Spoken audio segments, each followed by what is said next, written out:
Hello and welcome to another pen video from me, Penultimate Dave. So I have here another 10 pens currently inked this week. I think let's go through these briefly one by one. We'll go through them in a little bit more detail and then we'll do a writing sample.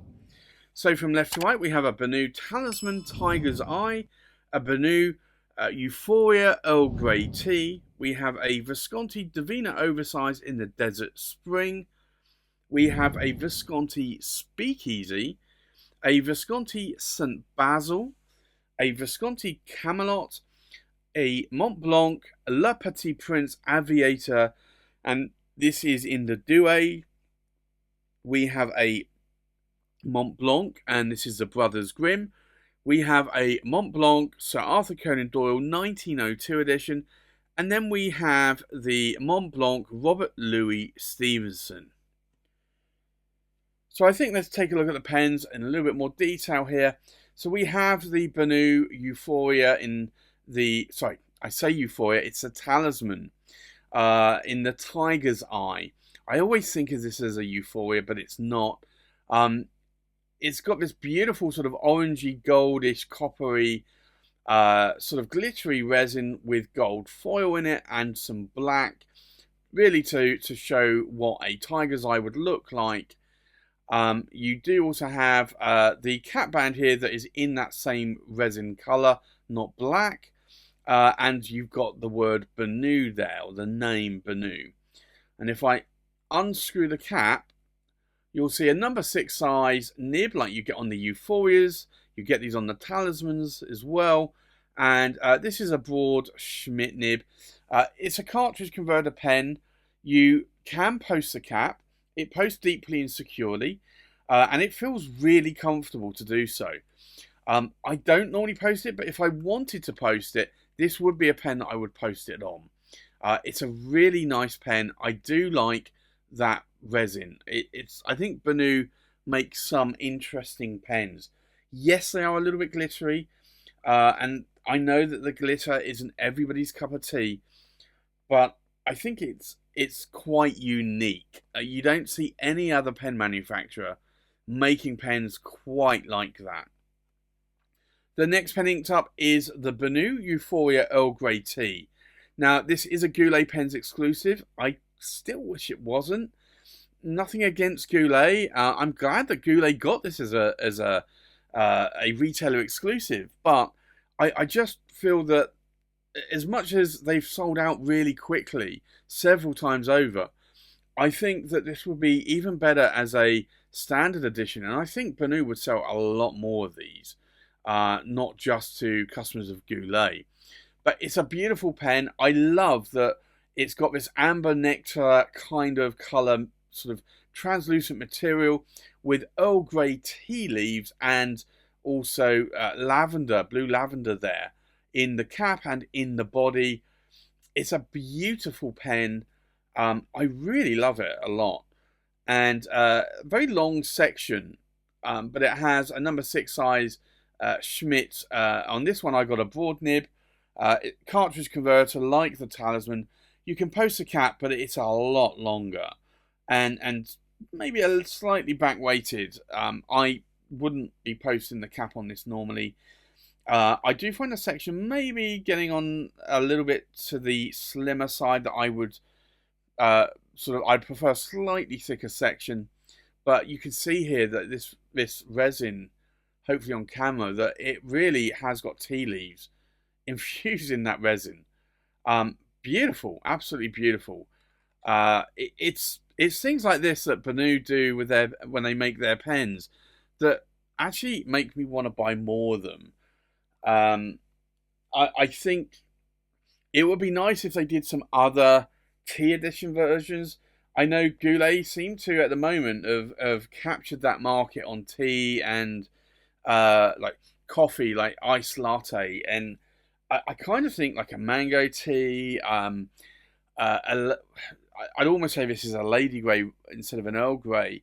But there are other, like you could get a matcha tea. Like I'm sure there's very, very more versions of tea or coffee that we could probably go with there in a theme, not only just with Benu, but with other pens as well, other pen manufacturers. The next pen I have inked up is the Visconti Davina. It's an oversized pen. It's a celluloid, and these Davinas, it's surprising how prices have increased with pens. I think this one was retailing when I bought it about $650, and these are now retailing around $1,050. Not this model. Sorry, the model, yes. The celluloid pattern, no. That's now sold out. But just for like the plain, like black or browns or reds, and I don't know, it's prices have increased with pens over the years, not only with inflation, but also manufacturers have increased their prices more so. I do have my initials on the cap finial. It's an oversized, it's not the Metropolitan, which is sometimes referred to as the MIDI. It does have a captured converter, so you pull this knob out and you twist and turn it, and it essentially is a converter that is inside the body. You cannot get to that converter. So if it failed, it failed. I do have a few of these oversized Davinas and a Metropolitan. I've never had them fail, so I don't think it's a problem. And to be honest, I rarely get converters that fail anyway. But it was just, I think initially that was something that put me off the Davina model for a little while, until I started buying them and I liked the models. But it's a twisted faceted. It doesn't have the silver rods on this, but it does have this lovely reddish, brownish and blue celluloid. Really is quite nice. The nib here is an older 23 cat palladium medium nib, and the section is slight concave there with a hook safe lock mechanism. You can post the cap. It does make it back weighted though, so it's not something I'd want to do normally. But you can see in the size of my hand, it's actually a decent size. So again, I wouldn't really want to post that cap, but that's inked up this week. And then the next pen inked up is the Visconti Speakeasy. An interesting pen. I have got a red, what do they call it? A My Pen finial there. They call it a gemstone. It's not really a gemstone. It's a signifier gemstone. It's not a precious gemstone. But it's made of this beautiful red and blue and black celluloid. A very thick, girthy pen. And I can show you here, if I get it the right way up, there were 1,000 of these made, and this is number 42. Very, very nice, and if I unscrew the cap, I can smell, just smelling inside the cap, I can smell the camphor from the celluloid. I've got a 23 cat palladium medium nib on there. You'll notice that it does say Speakeasy here, and then if I rotate it, you've got whiskey. Now you can, the whole idea of this pen, I'm gonna let me unscrew the section first, and I'll show you. You cannot get a normal converter in. You either have to have a short international cartridge, or a Kaweco squeeze converter will fit this. So if you ever get one of these, then have a look. I'm just going to put the cap back on so I don't stab myself with the nib. But the idea is that you unscrew what would normally be a piston or power vac knob, but then you've got another knob in here. And if I unscrew that, this holds around about, I think it's 6 milliliters of alcohol. And that's the idea, obviously, Speakeasy, and the ability to show whiskey or change that to vodka or other alcoholic drinks. It's an interesting pen for sure. Very thick, chunky pen, and I love it. And the story behind it was I really wanted a St Basil, but it was, for me at the time, too expensive. So I bought the Speakeasy, but then later on I was able to pick up a St Basil. And this one here is the St Basil from Visconti. So again, the same celluloid material. But this one actually has a real gemstone on here. It's a ruby, and you can see how that light is reflecting. It's cut at various angles, similar to how you would cut a diamond.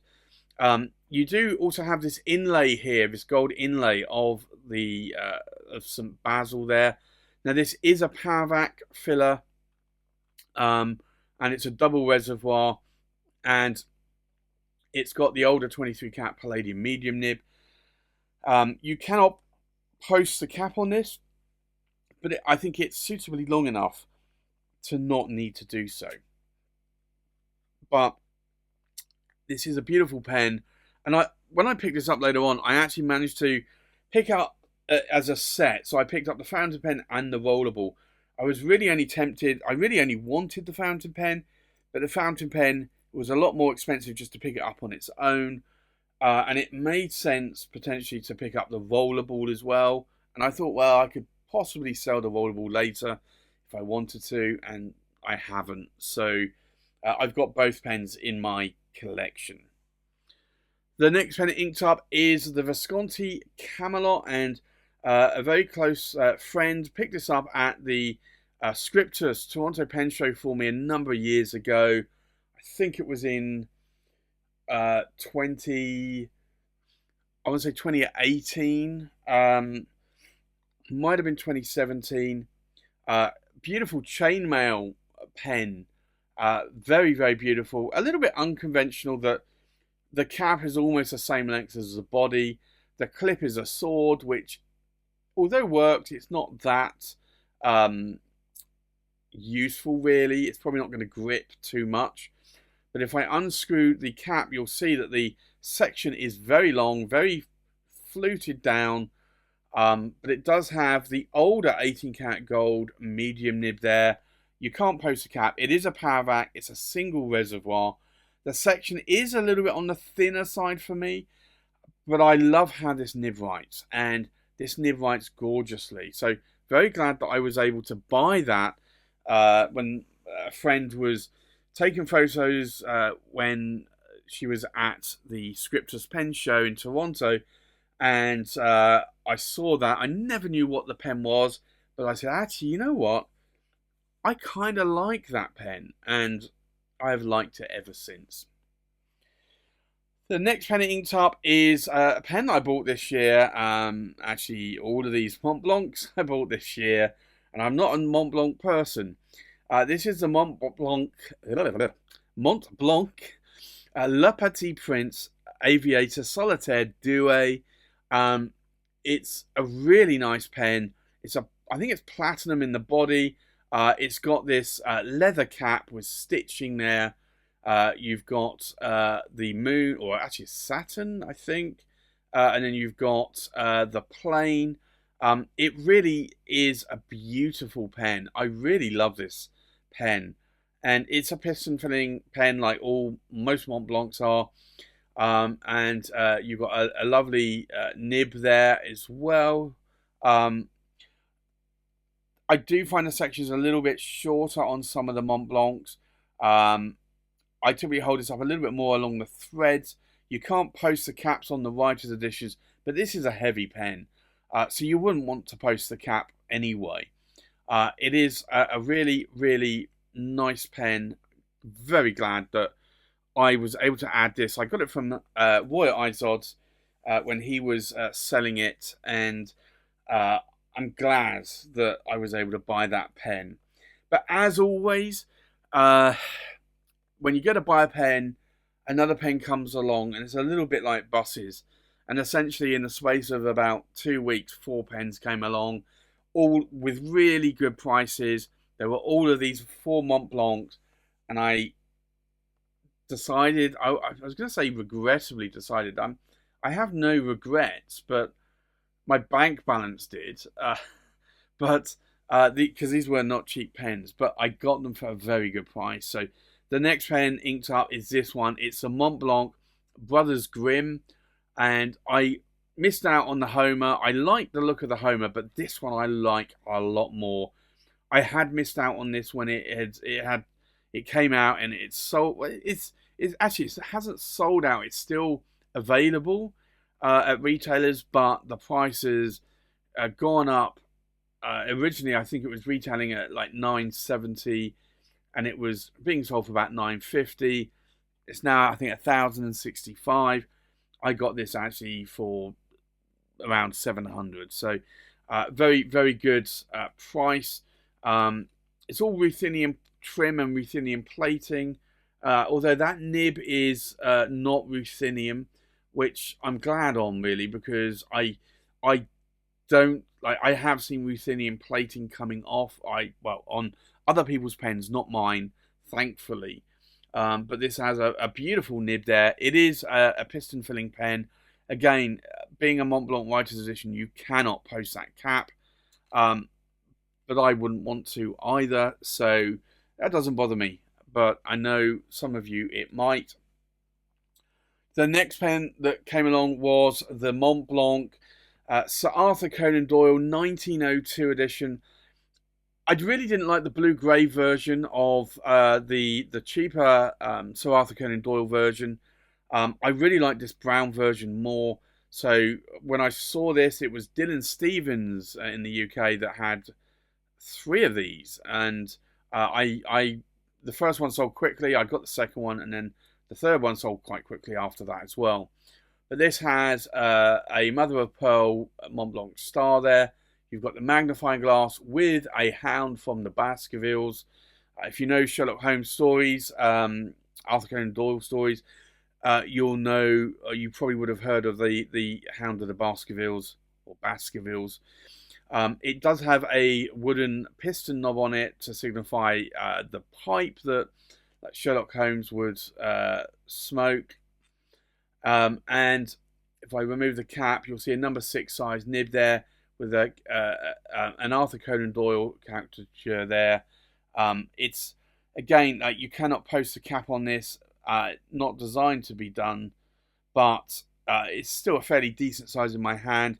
All of these Montblanc Writer's Editions are essentially 146 size, they claim, but these are weightier than a 146 resin, and also they're more closer to 149 in terms of the length and in terms of the girth on them as well. So although I stayed away from Montblancs, the Writer's Editions for a very long time, because I hated that they were 146 size, I never really got to try one in my hand until about a year ago at the London Pen Show, where a friend had a Brothers Grimm, and I tried it, and I also tried it at one of the retailers as well that had one, and I actually felt that the weight and the size of it was quite good. So that's why I ended up buying 4 Montblancs at the beginning of this year. And then the last pen inked up here is a Montblanc, and it's a Robert Louis Stevenson. And if you remember the stories he wrote, Treasure Island was the biggest one. So you've got the pirate there, the skull and crossbones. You've got a compass.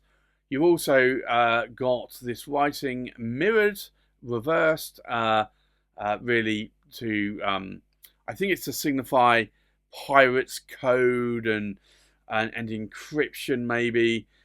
You've got the dates there, 1850 to 1894, which was when Robert Louis Stevenson, I believe, was, it was that he was alive for.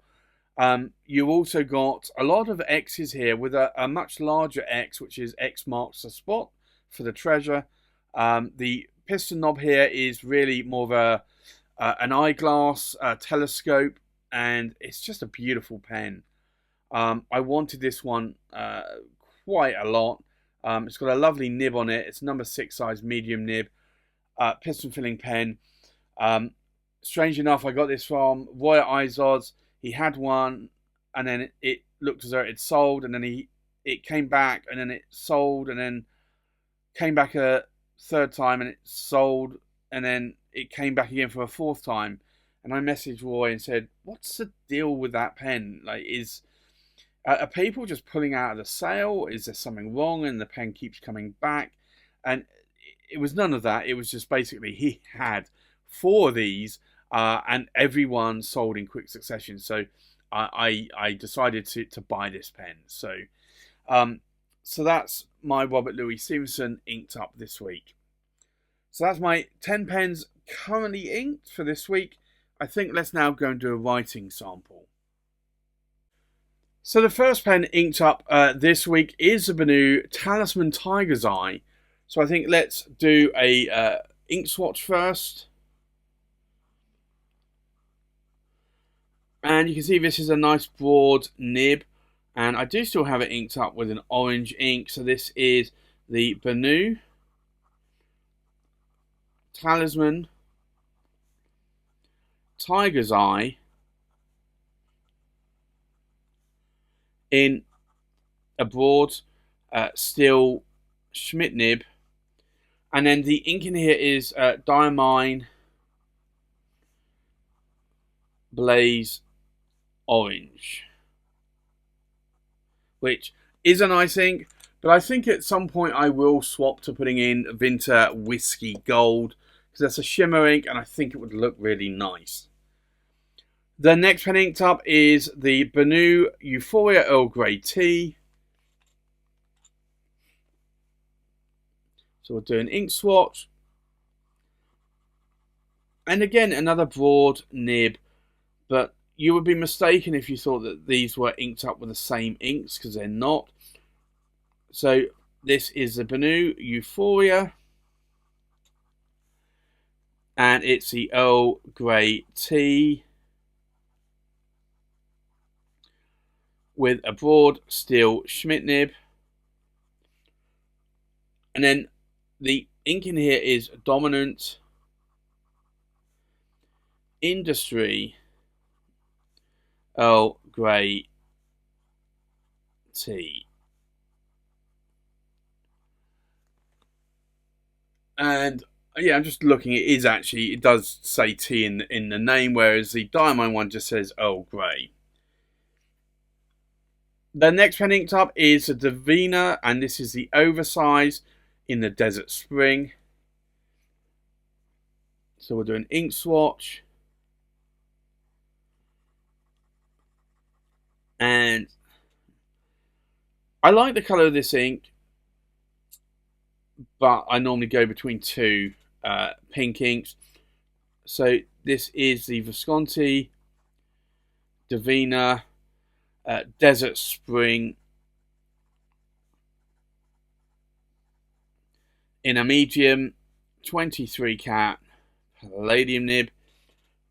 And then the ink in here is Diamine Amaranth, and I either put that ink in there or I put in Pilot Roshizuku Satsuji, but I think Satsuji now is end of life, maybe? I'm not sure. I need to double check, but I think I've only got a bottle of that left, so I've been using Amaranth a little bit more. The next pen inked up is the Visconti Speakeasy. So we'll do an ink swatch here. And this is a nice wet writing nib normally. So it's the, and I'm going to actually just re-ink it because I've just noticed that squeeze converter is empty.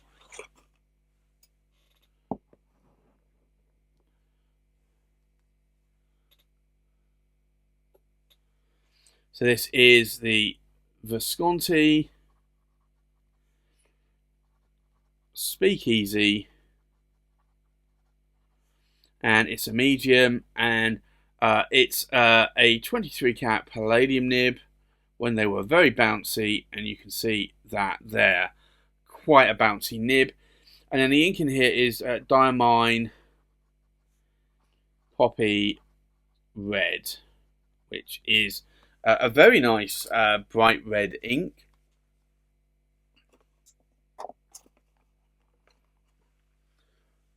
The next pen inked up is the Visconti St Basil.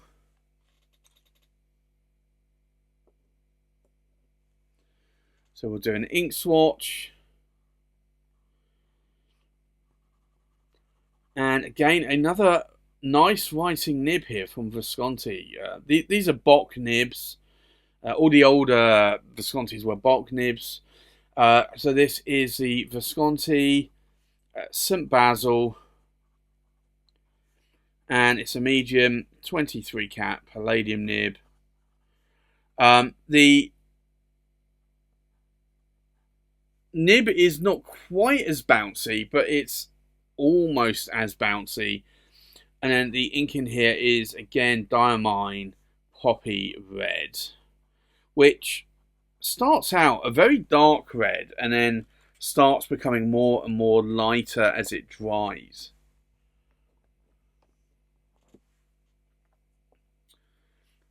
The next pen inked up is the Visconti Camelot. So we'll do an ink swatch. And you can see here, it's got a grey ink. So this is the Visconti Camelot. And it's a medium. And it's the older 18 cat gold nib from Visconti. And then the ink in here is Diamine Earl Grey, which is a favourite of mine. And I either have this pen inked up with Diamine Earl Grey or Montblanc Lavender Purple. The next pen inked up is the Montblanc Le Petit Prince Aviator Solitaire Doué. So we'll do an ink swatch. And you see this is a beautiful light brown, almost like a chestnutty brown colour ink. So this is the Montblanc Le Petit Prince Aviator, because there were various versions of this pen made. It's a medium and it's an 18 cat gold nib. And the ink in here is a UK Pen Show exclusive. It's called KWZ Nuki Brown, which is a little bit like Diamine Ochre. I think it's a little bit, I want to say, slightly lighter, I think. I think it's actually probably pretty similar. So there's probably not a lot in it once it's dried. The next pen inked up is the Montblanc Brothers Grimm. So we'll do an ink swatch. And this is quite a dark ink. So this is the Montblanc Brothers Grimm in a medium 18 cat gold nib, and the ink in here is KWZ Grey Lux, which is quite a dark grey ink, almost I'd say black ink, which I think goes well with this colour of pen. The next pen inked up is the Montblanc Sir Arthur Conan Doyle 1902 edition. So again, we'll do an ink swatch here.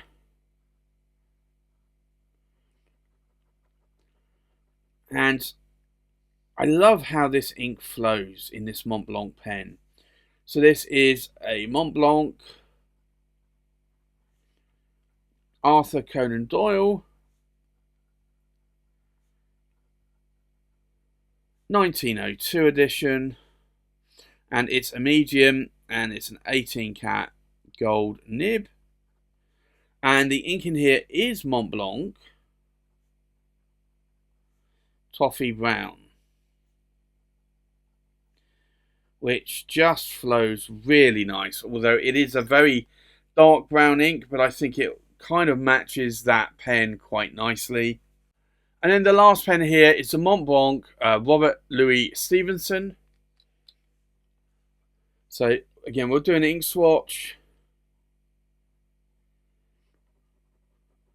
And this again, is a black ink almost. It is a grey, but... So this is the Montblanc Robert Louis Stevenson.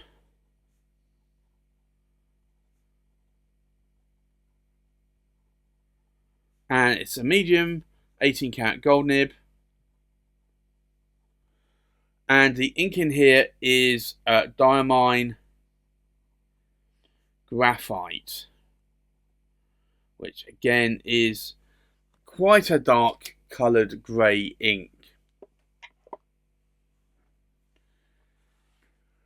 So I think let's take a look at these pens inked up one more time. We have a Benu Talisman in the Tiger's Eye in a broad steel nib inked up with diamine blaze orange. We have a Benu Euphoria Earl Grey tea in a broad steel nib inked up with Dominant Industry Earl Grey tea, and it's really difficult to tell the difference between these two inks. We have a Visconti Davina Desert Spring in a medium 23 karat palladium nib inked up with diamine amaranth. We have a Visconti Speakeasy in a medium 23 karat palladium nib inked up with diamine poppy red. We have a Visconti St Basil in a medium 23 karat palladium nib inked up with diamine poppy red, and you can see this one is a slight more tinge darker than the Speakeasy. We have a Visconti Camelot in a medium 18 karat gold nib inked up with diamine Earl Grey. We have a Montblanc Le Petit Prince Aviator in a medium 18 karat gold nib inked up with KWZ Nuki Brown. We have a Montblanc Brothers Grimm in a medium 18 karat gold nib inked up with KWZ Grey Lux. We have a Montblanc Arthur Conan Doyle 1902 edition in a medium 18 karat gold nib inked up with Montblanc Toffee Brown. And then we have a Montblanc Robert Louis Stevenson in a medium 18 karat gold nib inked up with diamine graphite. So there you have it. That's my currently inked pens for this week. Thanks for watching. Please like, comment, subscribe, and I'll see you on the next pen video. Bye-bye.